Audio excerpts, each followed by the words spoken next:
Je vais faire une comparaison entre l'hébreu et le français. On pourrait parler de linguistique comparée, si vous voulez. Et ça n'est pas simple et ça peut être discutable, discuté. Prenons les pronoms personnels en hébreu. Au singulier, la deuxième personne du singulier, ata, je m'adresse à un homme. At, je m'adresse à une femme. C'est un peu déjà bizarre. Pourquoi? Parce que dans bien des cas en hébreu, c'est la forme courte qui est masculine et la forme longue qui est féminine. Donc ata, c'est plus long que at. Donc ça ne va pas. C'est quelque chose qui a été mal conçu par ceux qui ont reconstruit la langue hébraïque, parce qu'en fin de compte, elle s'est perdue, elle s'est reconstruite. Et malheureusement, c'est passé dans les prières. Ata Adonai, on dit Ata pour s'adresser à Yahvé. C'est bizarre. Alors, normalement, si je prends maintenant le français, est-ce que le français peut a des choses à enseigner à l'hébreu? Oui.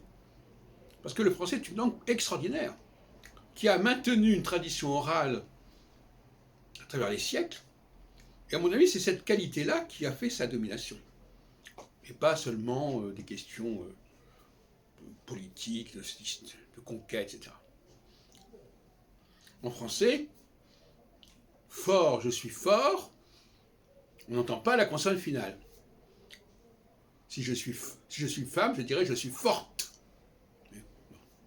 Donc, ça correspond au at hébreu. At. Là, on entend la consonne.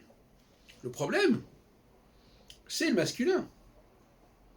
Parce que normalement, dans le masculin, on ne devrait pas entendre la dernière consonne.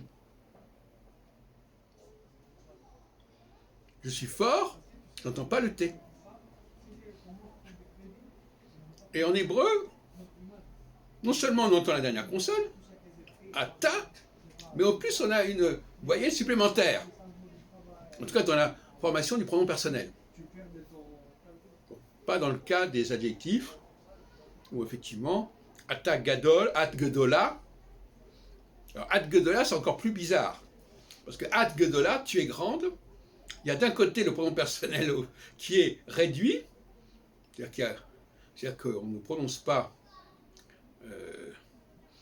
C'est une forme qui est courte par rapport à ata masculin, mais gedola est plus long que la forme gadol de la forme masculine. Alors vous voyez, là déjà, là ça devient complètement absurde. Alors qu'est-ce qu'on peut en conclure de tout cela? On peut en conclure, c'est une hypothèse que je fais bien sûr, mais j'aime bien travailler sur les marges historiques et préhistoriques. J'aime bien revenir très en arrière parce que j'ai une méthode de travail qui me le permet, à savoir que j'ai une approche archéologique, comme j'ai expliqué l'autre jour à Dominique. C'est-à-dire que je pars d'un certain substrat, d'un certain corpus, et puis je le creuse, et en creusant, on voit des couches plus anciennes.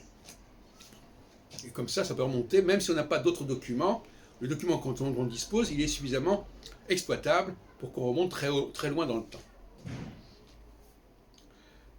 À condition de faire marcher son cerveau, l'historien est aussi quelqu'un qui doit faire marcher son cerveau et pas simplement constater des trucs qu'on lui met sous les yeux, au premier degré. Donc, est-ce qu'on peut supposer que l'hébreu, au départ, dans une sorte de proto-hébraïque, si on peut dire,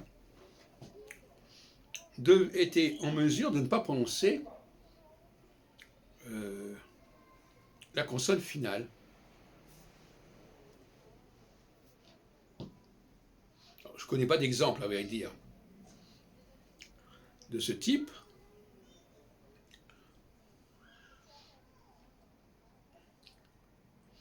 Mais c'est une lacune structurelle grave.